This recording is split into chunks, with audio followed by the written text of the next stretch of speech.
వేములవాడ పట్టణంలోని అంజనీ నగర్లో high voltage కారణంగా పలు గృహోపకరణాలు దగ్ధమయ్యాయి. వేములవాడ పట్టణంలోని అంజనీ నగర్లోని పలు ఇళ్లకు విద్యుత్ సరఫరా లోపం వల్ల హై వోల్టేజ్ కారణంగా టీవీలు, ఫ్యాన్లతో పాటు రిఫ్రిజిరేటర్, వైఫై రూటర్లు పేలిపోయాయి. విద్యుత్ శాఖ సిబ్బంది నిర్లక్ష్యం వల్ల అధిక వోల్టేజ్ ప్రసారం కావడంతో ఈ ప్రమాదం జరిగిందని, పలు ఇళ్లలో బోర్ మోటార్ కూడా కాలిపోయినట్లు స్థానికులు తెలిపారు. వెంటనే దీనిపై విచారణ జరిపి విద్యుత్ శాఖ పరిహారం అందజేయాలని అంజనీ నగర్ కాలనీ వాసులు కోరుతున్నారు.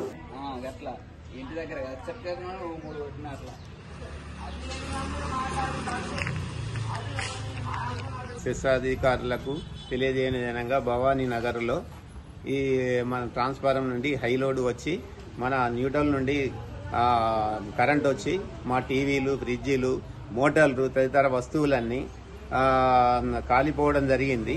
మరి దానికి బాధ్యులు ఎవరు అవుతారు? మరి ఇవాళ ఒకవేళ ఫైర్ అయితే ఎంత బాగా ప్రమాదం ఉంటుండే. అందు గురించి శిక్షాధికారులను బాధ్యత తీసుకోగలరని మాట్లాడుతున్నాను. ఇంకొక విషయం ఏంటంటే, మేము చూస్తుండగానే టీవీలకే పోగలేలినాయి, మేము చూస్తుండగానే మోటార్లు ఆఫ్ అయిపోయినాయి. ఇవన్నీ జరిగినాయి. దీనికి బాధ్యులు ఎవరో మాకు శిక్షాధికారులు తెలియగలని ప్రార్థన. ఈరోజు భవానీ నగర్లోని ఈ యొక్క ట్రాన్స్ఫారం ఉదయం 6 గంటల ప్రాంతంలో స్ట్రక్ అయింది. మరి కరెంటు పోయినాక వాళ్ళు వచ్చి హెల్పర్లు వాళ్ళు వచ్చి చూసే లోపే మా ఏరియాలో చాలామంది ఇళ్లలో టీవీలోంచి పొగలు రావడం కానీ, అన్ని స్ట్రక్ అవడం కానీ, బల్బులు, ఫ్యాన్లు కాలిపోవడం కానీ జరిగింది.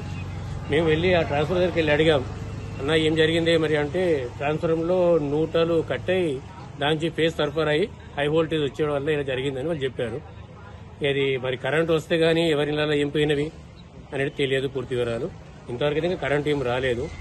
మరి తప్పిదము సెక్యూరిటీ చెందిందే. మరి యొక్క నష్టాన్ని మరి ఎవరు భరిస్తారు అనేది మా ఏరియా వాళ్ళు కూడా అందరూ అనుకున్నాము. సిటీ కేబుల్ కూడా న్యూస్ ఇద్దాం, కలుద్దామని అనుకున్నాం.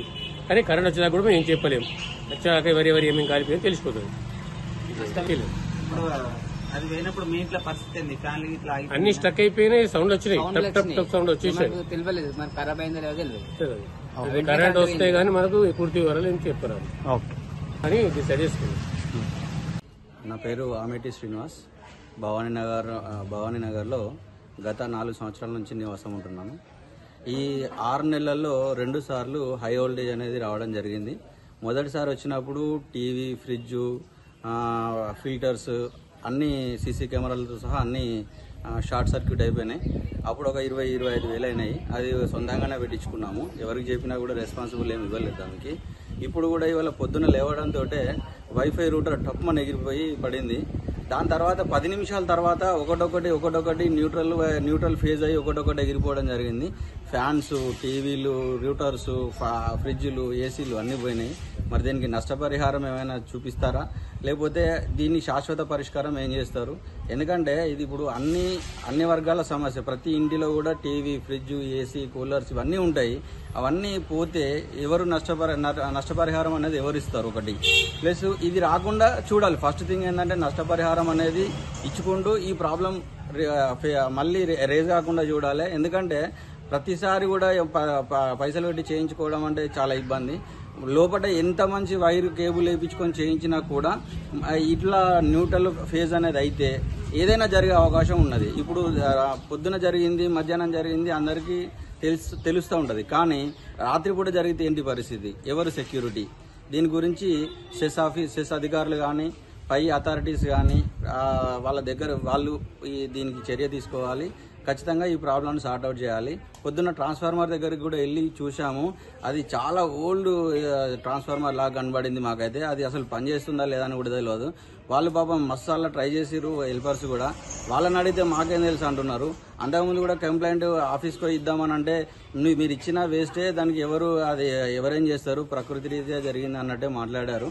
సో దీనికి శాశ్వత పరిష్కారం అయితే కనుగొనాలి. ఎందుకంటే ఉన్నవాళ్ళు ఉంటారు, లేని వాళ్ళు ఉంటారు.